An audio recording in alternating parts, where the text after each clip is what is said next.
So good morning guys. तो चलिए start करते हैं आज के यानी कि 14 अप्रैल के इंपॉर्टेंट करंट अफेयर्स को। तो इस प्रश्न में आपसे पूछ रहे हैं विश्व के सबसे आपराधिक देशों की 2023 रैंकिंग में भारत किस स्थान पर है। तो आंसर होगा 77 नंबर पे। तो अभी वर्ल्ड ऑफ स्टैटिस्टिक्स ने दुनिया के सबसे आपराधिक देशों की रैंकिंग जारी की है और इसमें टॉप पर है वेनेजुएला, सेकेंड नंबर पे पापुआ न्यू गिनी और तीसरे स्थान पे अफगानिस्तान है। भारत 77 नंबर पे है, जबकि अमेरिका 55 पे है तो यूके 65 पे और जापान 135 नंबर पर है। मतलब यहां पे आप ऐसे देखो, जिसकी रैंक ज्यादा है वो कम आपराधिक देश है। अपराध जैसे कि भ्रष्टाचार, मादक पदार्थों की तस्करी, अपहरण और हत्या जैसे अपराध, इन सभी को कंसिडर करके ये रैंकिंग तैयार की गई है। तो भारत की रैंक 77 है और सबसे ज्यादा आपराधिक देश बताया गया वेनेजुएला को। अभी आपको याद हो, हम लोगों ने पढ़ा था फ्रीडम हाउस इंडेक्स 2023 रैंकिंग आई थी, जिसमें दुनिया के सबसे कम आजाद देश का दर्जा मिला था तिब्बत को, साउथ सुडान और सीरिया के साथ। अभी इंडिया जस्टिस रिपोर्ट 2022 आई, इसमें कर्नाटक टॉप पे रहा था। अभी मूल पशुपालन सांख्यिकी 2022 रिपोर्ट आई थी, उसमें दूध उत्पादन और ऊन उत्पादन में राजस्थान टॉप पर है। अंडे उत्पादन में आंध्र प्रदेश और मांस उत्पादन में महाराष्ट्र टॉप पर है। और अभी लगातार दूसरे साल 2022 tree cities of the world की मान्यता मिली है मुंबई को। वैश्विक आतंकवाद सूचकांक में टॉप पर अफगानिस्तान है तो भारत 13वां सबसे प्रभावित देश है। वर्ल्ड हैप्पीनेस रिपोर्ट आई थी, उसमें भारत 126 नंबर पर है तो टॉप पे फिनलैंड है। और अभी सिप्री की रिपोर्ट के अनुसार 2018 से लेकर 2022 की अवधि में हथियारों के आयात इंपोर्ट के मामले में टॉप पर भारत है। अभी IQ एयर रिपोर्ट आई, उसमें दुनिया के सबसे प्रदूषित देशों की सूची जारी की गई, जिसमें भारत 8वें स्थान पर है। सबसे प्रदूषित देश है चाड। और अभी टाइम्स की 2023 की दुनिया के महानतम स्थानों की सूची जारी की गई, उसमें 2 भारतीय स्थलों को शामिल किया गया। एक है उड़ीसा का मयूरभंज और दूसरा है लद्दाख। अभी इंटरनेशनल IP सूचकांक जारी किया गया, उसमें भारत 42 नंबर पर है, टॉप पे अमेरिका है। और इसी तरह से ग्लोबल फायर पावर इंडेक्स 2023 आया, उसमें भारत चौथे स्थान पर है तो टॉप पे अमेरिका है। तो ये भी कुछ इंपॉर्टेंट इंडेक्सेस है, ये सारे 2023 में हमने पढ़े थे, इनको ध्यान रखना बढ़ते आगे। चलिए फिर बताइए, अभी लार्सन एंड टुब्रो कंपनी के द्वारा भारत का पहला 3D डाकघर भवन का निर्माण ये कहाँ पे किया जा रहा है। तो आंसर होगा बंगलुरु में। तो कर्नाटक की कैपिटल बंगलुरु में देश का पहला 3D प्रिंटेड पोस्ट ऑफिस ये तैयार किया जा रहा है और इसका निर्माण लार्सन एंड टुब्रो के द्वारा किया जा रहा है। लार्सन एंड टुब्रो, याद रखना, ये भारत में 3D प्रिंटिंग तकनीक का उपयोग करने वाली एकमात्र कंपनी है और इस पोस्ट ऑफिस को बनाने में लगभग 25 लाख रुपए खर्च होंगे। लार्सन एंड टुब्रो की पहले बात करें, स्थापना होती 1946 में। हेडक्वार्टर मुंबई में मिलेगा, इसके अध्यक्ष है मणिभाई नाइक। अच्छा, आपको याद है भारत का पहला 3D प्रिंटेड ह्यूमन कॉर्निया ये कहाँ पे डेवलप किया गया? हैदराबाद में। और दुनिया का पहला 3D प्रिंटेड रॉकेट इंजन बनाया था अग्निकूल कॉस्मोस ने और उस रॉकेट इंजन का नाम रखा था अग्निलैट। और इसी प्राइवेट स्पेस कंपनी जिसका नाम है अग्निकूल कॉस्मोस, इसने चेन्नई में 3D प्रिंटेड रॉकेट इंजन बनाने के लिए देश का पहला कारखाना खोला था।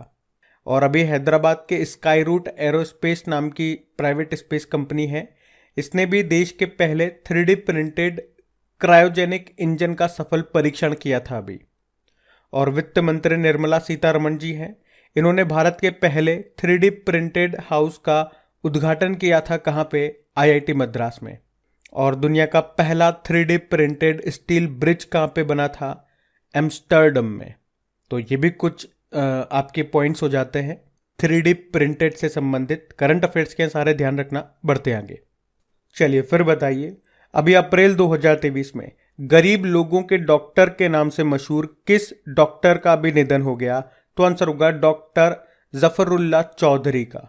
तो डॉक्टर जफरुल्लाह चौधरी ये एक प्रसिद्ध सार्वजनिक स्वास्थ्य कार्यकर्ता और वैस्कुलर सर्जन थे, जिन्होंने बांग्लादेश में वंचित लोगों को किफायती और गुणवत्तापूर्ण उपचार प्रदान करने के लिए 1972 में गौनोस्वस्थ्य केंद्र की स्थापना की थी, जहां से बांग्लादेश के लोगों को सस्ती स्वास्थ्य सेवाएं प्रदान की जाती है। उन्हें 1985 में रेमन मैग्सेसे पुरस्कार भी मिला उनके इन कार्यों के लिए।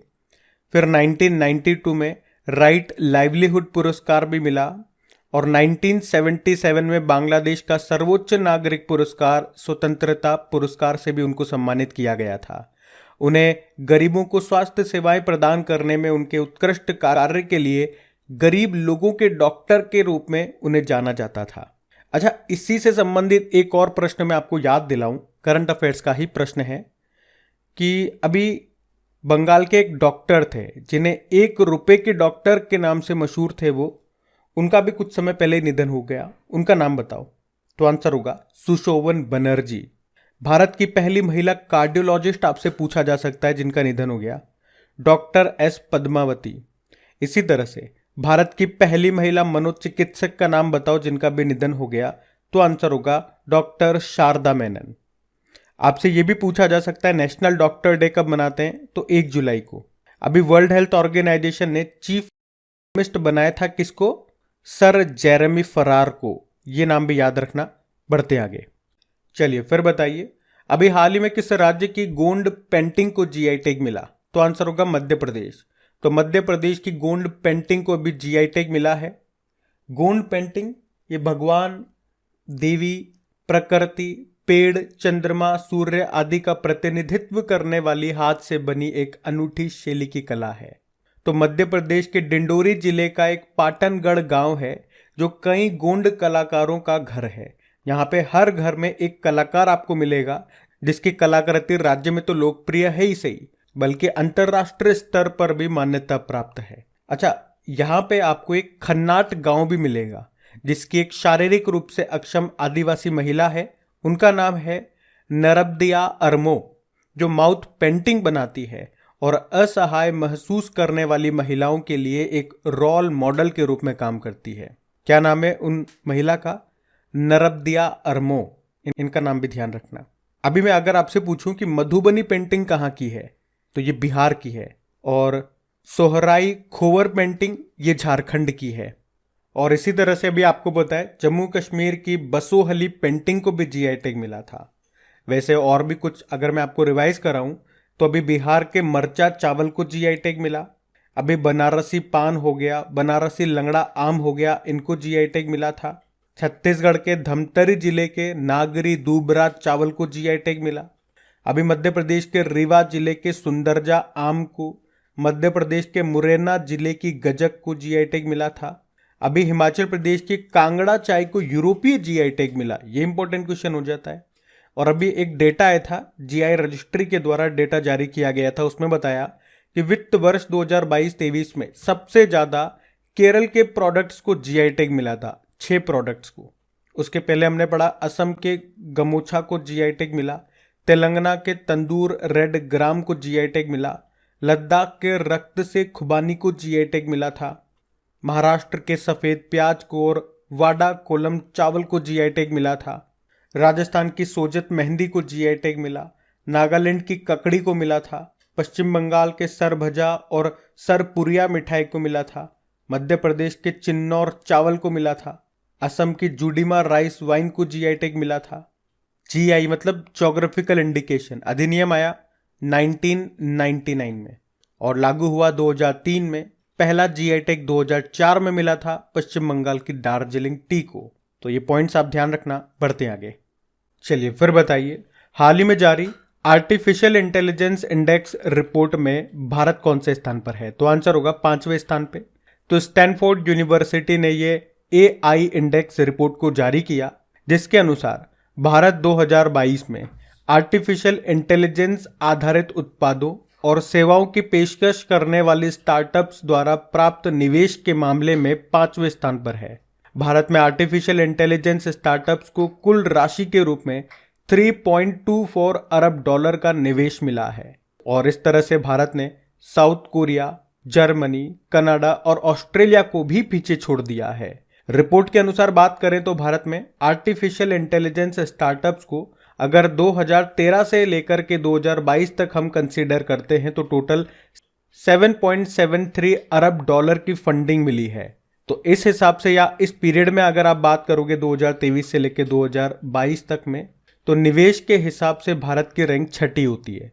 लेकिन हम तो प्रश्न में 2022 के डेटा को कंसिडर कर रहे हैं, यानी कि 2022 में जो निवेश हुआ है आर्टिफिशियल इंटेलिजेंस स्टार्टअप्स में, तो उस हिसाब से तो भारत 5वें स्थान पर है। और वही डेटा आपको ध्यान रखना है। टॉप पर अमेरिका है, दूसरे नंबर पे चाइना है और तीसरे पे है यूके। भारत 5वें स्थान पर है, तो ये आपको ध्यान रखना है बढ़ते आगे। चलिए फिर बताइए, अभी हाल ही में किसे एयू स्मॉल फाइनेंस बैंक के एमडी के रूप में नियुक्त किया गया? तो आंसर होगा संजय अग्रवाल। तो अभी आरबीआई ने संजय अग्रवाल को एयू स्मॉल फाइनेंस बैंक के एमडी के रूप में नियुक्त किया है, जबकि उत्तम टिब्रेवाल को पूर्णकालिक निदेशक के रूप में फिर से नियुक्त किया। एयू स्मॉल फाइनेंस बैंक का हेडक्वार्टर मिलेगा आपको जयपुर में।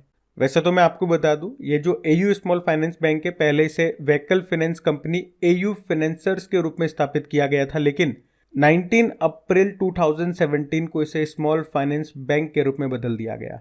अभी एक्सिस सिक्योरिटीज के एमडी बने थे प्रणव हरिदासन, यूको बैंक के एमडी बने थे अश्विनी कुमार, और कैनरा बैंक के बने थे के सत्यनारायण राजू। ध्यान रखना, ये नाम न्यूज में थे। बढ़ते आगे। चलिए फिर बताइए, हाल ही में मार्च 2023 के लिए ICC men's player of the month का पुरस्कार किसने जीता? तो आंसर होगा शाकिब अल हसन ने। बांग्लादेश के ऑलराउंडर है शाकिब अल हसन, जिन्हें मार्च महीने के लिए ICC men's player of the month चुना गया। वहीं अगर महिलाओं में आप बात करोगे कि ICC women's player of the month किसे चुना गया मार्च महीने के लिए, तो रवांडा की महिला क्रिकेटर है हेनरीट इशिम्वे, इनको चुना गया। देखो, आईसीसी की बात करें, स्थापना होती है 1909 में और हेडक्वार्टर दुबई में है। सीईओ है जॉफ एलार्डिस और चेयरमैन है ग्रेग बार्कले। ये हमने मार्च की बात की है। अगर जनवरी और फरवरी में बात करोगे तो जनवरी में men's ICC men's player of the month चुना गया था शुभमन गिल को, जबकि वुमेन्स में चुना गया था ऑस्ट्रेलिया की ग्रेस स्क्रिवेंस को। फरवरी में पुरुषों में इंग्लैंड के हैरी ब्रूक चुने गए, तो महिलाओं में ऑस्ट्रेलिया की एशले गार्डनर चुनी गई। ध्यान रखना, ये बढ़ते आगे। चलिए फिर बताइए, अप्रैल 2023 में एशियाई कुश्ती चैंपियनशिप का आयोजन कहाँ किया गया? तो आंसर होगा कजाकिस्तान। तो एशियाई कुश्ती चैंपियनशिप 2023 का आयोजन ये कजाकिस्तान के अस्ताना में किया गया। कजाकिस्तान की कैपिटल है अस्ताना, जिसमें अभी भारत की जो पहलवान है अंतिम पंघाल, उन्होंने 53 किलोग्राम कैटेगरी में सिल्वर मेडल जीता। इन्होंने किसे हराया? जापान की अकारी फुजिनामी को हराया। अच्छा, इनके अलावा 4 भारतीय पहलवान और हैं, जैसे कि अंशु मल्लिक, सोनम मल्लिक, मनीषा और रितिका। इन्होंने ब्रोंज मेडल जीता है और अंतिम पंघाल ने सिल्वर जीता। और एशियाई कुश्ती चैंपियनशिप से मैं आपको बता दूं, 1979 में तेहरान ईरान में इसको शुरू किया गया था, या पहली चैंपियनशिप वहीं पे हुई थी ये। और तब से केवल अभी तक 2 बार, हर साल होती है ना ये, तो केवल 2 बार, एक तो 1984 में किसी राजनीतिक कारणों से इसका आयोजन नहीं हुआ था, और अभी 2020 में कोविड के कारण इसका आयोजन नहीं हुआ था। तब से ये 2 बार ही नहीं हुआ, बाकी हर साल हो रहा है। कजाकिस्तान की कैपिटल होती है, पहले नूर सुल्तान हो गई थी अस्ताना से बदल के, और फिर वापस अभी अस्ताना कर दी गई है, ये ध्यान रखना। अभी आपको याद होगा, अंडर 23 विश्व कुश्ती चैंपियनशिप में पदक जीतने वाले पहले भारतीय ग्रीको रोमन पहलवान कौन बने थे? साजन भनवाल। और ये अंडर 23 विश्व कुश्ती चैंपियनशिप ये स्पेन में हुई थी। इसमें भारत ने टोटल 6 मेडल जीते थे। 6 में से 1 गोल्ड आया था हमारे पास, वो गोल्ड अमन सहरावत ने जीता था। तो ये भी ध्यान रखना। बढ़ते आगे। फिर बताइए, अभी हाल ही में किस राज्य सरकार ने महंगाई राहत कैंप लगाए जाने की घोषणा की? तो आंसर होगा राजस्थान ने। तो अभी राजस्थान के मुख्यमंत्री कौन? अशोक गहलोत। इन्होंने कहा कि 24 अप्रैल को हम पंचायती राज दिवस के रूप में मनाते हैं, तो इस दिन से जगह जगह हजारों महंगाई राहत कैंप लगाए जाएंगे। और क्या होगा इन कैंपों में? तो इन कैंपों में जो लोग अपना पंजीकरण कराएंगे, जो लोग अपना रजिस्ट्रेशन कराएंगे, वो 500 रुपये में गैस सिलेंडर, हर महीने 100 यूनिट मुफ्त बिजली, और कृषि के लिए 2000 यूनिट फ्री बिजली। उसके अलावा अन्नपूर्णा पैकेट योजना, चिरंजीवी स्वास्थ्य बीमा योजना समेत 10 योजनाओं का लाभ ले सकेंगे। अभी आपको याद है, चलो पहले हम राजस्थान को मैप में देखते हैं। तो ये रहा मैप में राजस्थान। राजस्थान के मुख्यमंत्री अशोक गहलोत, गवर्नर कौन है? कलराज मिश्र हैं। इन्होंने एक बुक लिखी थी, संविधान, संस्कृति और राष्ट्र। और याद रखना, राजस्थान के जयपुर में भारत का तो दूसरा और दुनिया का तीसरा सबसे बड़ा क्रिकेट स्टेडियम बनेगा। अभी हमने 30 मार्च को राजस्थान दिवस के रूप में मनाया। अभी टाई राजस्थान की पहली महिला अध्यक्ष बनी थी, शीनू झावर उनका नाम है। और सबसे इम्पोर्टेंट और सबसे अच्छा क्वेश्चन तो यही है कि अभी नए नए कितने जिले बने, नए कितने संभाग बने? तो 19 नए जिले बने हैं, टोटल हो गए हैं 50। और 3 नए संभाग कौन कौन से? बांसवाड़ा, पाली और सीकर बने। टोटल 10 संभाग हो गए। और अभी आपको याद है, भारत और मिस्र के बीच में पहला मिलिट्री एक्सरसाइज साइक्लोन 1 हुआ राजस्थान के जैसलमेर में।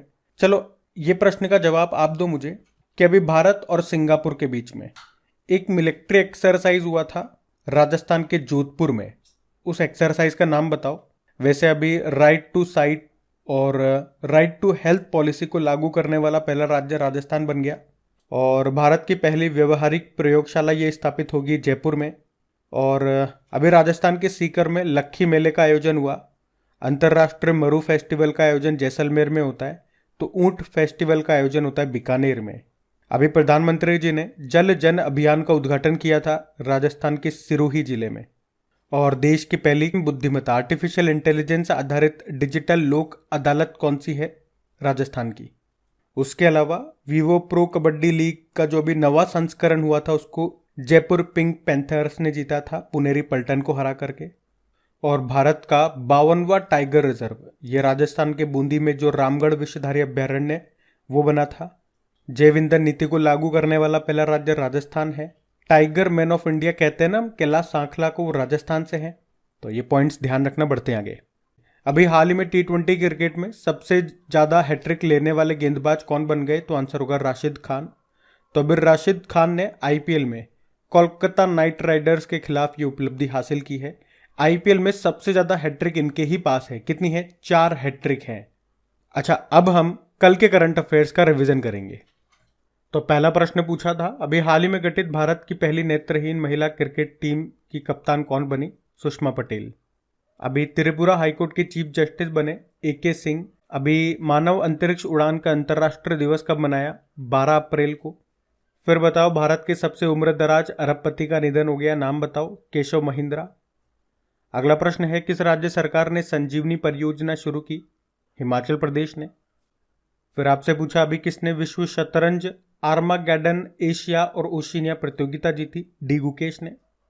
फिर पूछा, महाराष्ट्र सरकार किस दिन को स्वतंत्रता वीर गौरव दिवस के रूप में मनाएगी? 28 मई को। फिर बताओ, अभी फ्रीडम हाउस इंडेक्स 2023 में किस देश को दुनिया के सबसे कम आजाद देश का दर्जा मिला? तिब्बत। फिर बताओ, IPL में सबसे तेज 6000 रन बनाने वाले बल्लेबाज कौन बन गए? David Warner. और अभी भारत, बांग्लादेश और जापान के बीच में कहां पर कनेक्टिविटी बैठक का आयोजन हुआ? तो त्रिपुरा में। और हाँ, पूरे वीडियो में तो मैंने आपको डिस्टर्ब नहीं किया, याद नहीं दिलाया। अभी रिक्वेस्ट कर रहा हूँ, अगर सेशन अच्छा लगता है तो प्लीज़ वीडियो को लाइक ज़रूर कर दिया करें और इसे अपने दोस्तों के साथ में शेयर ज़रूर करना। चैनल पे पहली बार है तो इसे सब्सक्राइब कर लीजिए, पास में बेल आइकन होगा उसे प्रेस कर लीजिए और ऑल नोटिफिकेशन को सेट कर लीजिए ताकि इस तरह के वीडियो जब भी अपलोड हो उसका नोटिफिकेशन आपको मिल सके। बाकी यहाँ पे वीकली वाले, मंथली वाले और top wise current affairs upload होते हैं, तो उनका फ़ायदा भी आप उठा सकते हैं। और इनकी प्रैक्टिस के लिए क्विज बना करके अपलोड किया जाता है आपकी क्रिक एग्जाम एप्लीकेशन पे। PDF भी आपको वहीं पे मिल जाएगी। तो क्रिक एग्जाम एप्लीकेशन का लिंक नीचे डिस्क्रिप्शन बॉक्स में है, टेलीग्राम का लिंक भी डिस्क्रिप्शन बॉक्स में मिल जाएगा। अब होमवर्क प्रश्न देखते हैं और सेशन एंड करते हैं। तो कल के वीडियो में पूछा था, अभी मार्च 2023 में खेलो इंडिया 10 का दम टूर्नामेंट कहाँ हुआ? तो आंसर होगा नई दिल्ली में। आप सभी ने प्रश्न का बिल्कुल सही उत्तर दिया। अब ये रहा आज का आपका होमवर्क प्रश्न।